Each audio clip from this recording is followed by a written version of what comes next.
नमस्कार मित्रमैत्रिणींनो, कसे आहात तुम्ही? नक्की स्वस्त आणि मस्त असाल. तर आज नवरात्रातला दुसरा दिवस आहे. नवरात्रातले दुसरी माळ आहे आज.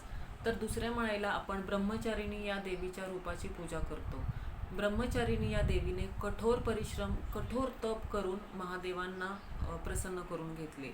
तिने कितीतरी वर्ष अन्न पाण्याचा त्याग केला, म्हणून सर्व ऋषीमुनींनी, देवांनी तिला महादेव शिवशंकर पती म्हणून मिळतील असं वरदान दिले.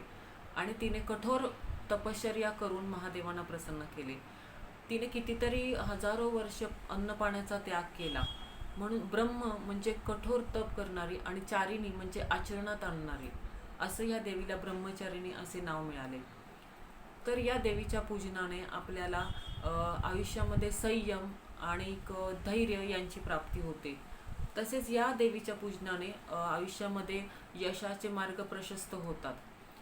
या देवीच्या उजव्या हातामध्ये माळ आणि डाव्या हातामध्ये कमंडलू आहे. या देवीचा मंत्र, या देवी सर्वभूतेषु ब्रह्मचारिणी रूपेण संस्थिता नमस्तस्ये नमस्तस्ये नमस्तस्ये नमो नमः, असा या देवीचा मंत्र आहे. आणि या देवीला पांढरा रंग प्रिय असल्यामुळे तिला दूध किंवा दुधापासून तयार केलेल्या मिठाईचा नैवेद्य अर्पण केला जातो. तर या देवीच्या पूजनाने तुमच्या आयुष्यामध्ये भरपूर यश लाभो अशी मी देवीला प्रार्थना करते. नमस्कार.